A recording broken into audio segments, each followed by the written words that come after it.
السلام علیکم جی۔ امید کرتا ہوں آپ سب لوگ خیریت سے ہوں گے۔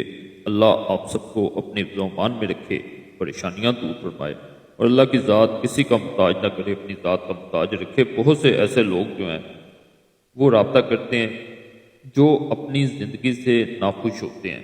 ناخوشی کی خاص وجہ ہوتی ہے، وہ میں آگے بتاتا ہوں، جس کی وجہ سے وہ سفلی عملیات کا بھی سہارا لے لیتے ہیں، جیسے دو انسانوں کو جدا کرنا، یا اپنے آپ کو کسی سے جدا کر لینا، کسی کو نہ چاہتے ہونا۔ تو ایسی صورت میں انہیں سب سے آسان رستہ یہی لگتا ہے کہ وہ سفلی عملیات، کالے علم، کالے جادو کا سہارا لے لیں۔ لیکن وقت جیسے جیسے گزرتا ہے وہ اس بھنور میں پھنستے چلے جاتے ہیں۔ عملیات تو وہ کر رہے ہوتے ہیں، بعض لوگ یوٹیوب سے بھی کرتے ہیں، میسیجز ملتے ہیں۔ جب زندگی اس بھنور میں پھنس جاتی ہے پھر انہیں احساس ہوتا ہے کہ ہم غلط راستے پہ جا رہے ہیں۔ وہ جیسے جیسے یہ عمل کرتے جاتے ہیں ان کی زندگی برباد اپنی ہو رہی ہوتی ہے، انہیں سمجھ نہیں آ رہی ہوتی۔ بعض ایسے معاملات ہوتے ہیں جہاں انسان کو اپنے آپ کو کسی انسان سے جدا کرنا پڑ جاتا ہے، جیسے کسی انسان کا اگر زبردستی کسی سے رشتہ جوڑ دیا گیا ہے، وہ نہیں چاہتا کہ میرا فلاں جگہ رشتہ ہو، تو ایسی صورت میں وہ چاہ رہا ہوتا ہے کہ میری کسی طرح وہاں سے منگنی یا رشتہ جو ہے وہ ٹوٹ جائے۔ تو ایسی صورت میں جو عمل بتاؤں گا اس کو اللہ کی ذات پہ یقین رکھ کے آپ نے کرنا ہے، انشاءاللہ رشتہ ٹوٹ جائے گا۔ اور بعض ایسے معاملات بھی دیکھے گئے ہیں جہاں انسان کسی کے ساتھ اگر خوشگوار زندگی گزار رہا ہے تو کوئی آپ کی محبت آ کے چھین لیتا ہے، جیسے شوہر ہو سکتا ہے غیر عورتوں کی طرف مائل ہو جائے، کوئی ایسا انسان ہو سکتا ہے جو آپ کے شوہر کو یا آپ کی محبت کو طلسمات سے، کالے علم سے چھین لے۔ تو ایسی صورت میں بھی یہ عمل کیا جا سکتا ہے۔ اصل اس کا مقصد دو انسانوں کو جدا کرنا ہے، یہ ان کی تمام امیدوں پہ پانی پھیر دیتا ہے۔ جہاں انسان مایوس ہو گیا ہو، اسے کوئی رستہ نظر نہ آ رہا ہو، بے بس ہو گیا ہو کہ دوسرا انسان جو ہے وہ اس کے ساتھ ایسا رویہ کر کے بدل گیا ہے، یا دو انسان جو ہیں اس کے ساتھ برا کر رہے ہیں، آپس میں مل کے اس کے خلاف سازشیں کر رہے ہیں، تو یہ عمل ایسا عمل ہے جو دوسرے انسان کو دوسرے انسان سے گھسیٹتا ہوا جیسے کسی انسان پہ لے کے جایا جاتا ہے۔ یہ کتاب میں بھی ایسی درج ہے، اسے ہزاروں میل دور کر دیتا ہے، پھینک دیتا ہے۔ اس کے بعد یہ دو انسان اکٹھے نہیں رہ سکتے۔ دو اس میں کلووز لیے جاتے ہیں، لونگ گرم مسالے میں عام طور پہ ہوتے ہیں۔ اس لونگ ایک چھوٹا لیا جائے گا، ایک بڑا۔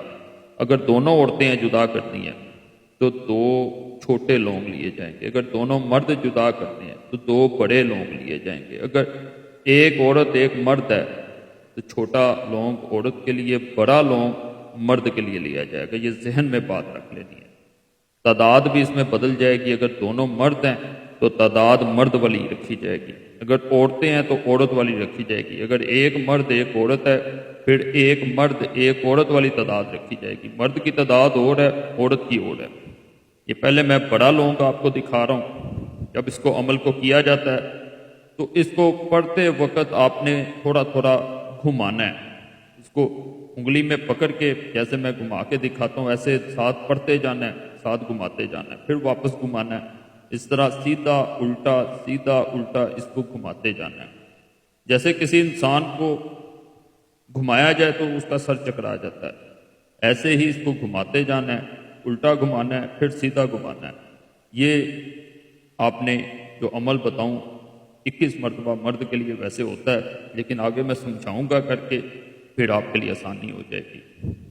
اب عورت کا آپ نے لینا ہے جو لونگ اس کے نام کا لیا تھا، تو اس کو بھی بالکل ویسے ہی عمل کیا جائے گا، یعنی آپ کو نظر آ رہا ہوگا بالکل ویسے ہی گھمانا ہے۔ تعداد عورت کی کم ہو جاتی ہے، مرد کی تعداد زیادہ ہوگی، 9 تعداد ہو جاتی ہے اس کی۔ تو آپ نے اسی طرح گھمانا ہے، 9 دفعہ پڑھا جائے گا، اور اس کے ساتھ جو انسان عمل کر رہا ہو وہ کثرت سے سورہ کوثر پڑھے گا، وہ کثرت سے پڑھے گا، کم از کم دن میں 21 مرتبہ ضرور پڑھے۔ چھوٹی سب سے جو ہے قرآن پاک کی سورہ مبارکہ پڑھنی کوئی مشکل نہیں ہے، 21 بار کم از کم، اور زیادہ بار پڑھیں گے زیادہ بہتر ہے۔ یہ فراق الحب بھی حق کے یا اسرائیل، یہ میں بڑے آرام سے پڑھ کے سنا رہا ہوں، کئی لوگ کہتے ہیں دوسرے ملکوں سے آئے ہوتے ہیں انہیں سمجھ نہیں آتا۔ فراق الحب بھی حق کے یا اسرائیل، یا اسرائیل جو ہے پہلے مرد والے بڑے لونگ پہ 21 بار پڑھے اور 3 بار اس کا نام لے، اور پھر چھوٹے عورت والے لونگ پہ 9 بار پڑھے، اب اس کا 3 بار عورت کا نام لے، اور اس کو دوبارہ جڑنے نہ دے، یعنی ان کو اکٹھا نہیں کرنا ہے، ایک دوسرے سے علیحدہ علیحدہ کر دینا ہے، ایک ساتھ لگے نہ، ٹچ نہ ہو، اصل چیز ہے، ان کو دور کر دینا ہے، کسی اور ٹپی میں چاہے رکھ لیں یا اسی وقت ایک کو جلا دیں پھر دوسرے پہ عمل کر کے دوسرا جلا دیں، اکٹھے جڑ کے تو سمجھ لیں عمل خراب ہو گیا، دوبارہ پھر جڑنے نہ پائیں۔ اس سے پہلے آپ نے سورہ کوثر پڑھنی ہے، بعد میں کھلی پڑھ سکتے ہیں، تعداد 21 بار مرتبہ پڑھ کے شروع کرنی ہے تو پہلے شروع کر لیں، بہتر ہوتا ہے۔ اب آپ نے آگ جلا لینی ہے، تیز آگ جلانی ہے، کہ آپ کو نظر آئے گا کہ اگر یہ پھٹ جائے، لونگ پھٹے گا، اس کے عمل کے بعد یہ اس کا ظاہر ہوتا ہے کہ یہ عمل کامیاب ہوا ہے، اگر نہ پھٹے تو عمل اثر نہیں کرے گا۔ اب یہ پھٹ جائے گا، آپ کو نظر آئے گا، اس کی میں آواز بھی ہو سکتا ہے آپ کو صحیح نہ آئے ویڈیو کی، میں نے دکھانے کے لیے آواز بند نہیں کی تاکہ آپ کو واضح نظر آئے یہ ایک پھٹ گیا ہے۔ اب دوسرا ہم کریں گے، دوسرا بھی اگر پھٹ گیا تو سمجھ لیں کہ یہ جدائی پیدا کرے گا۔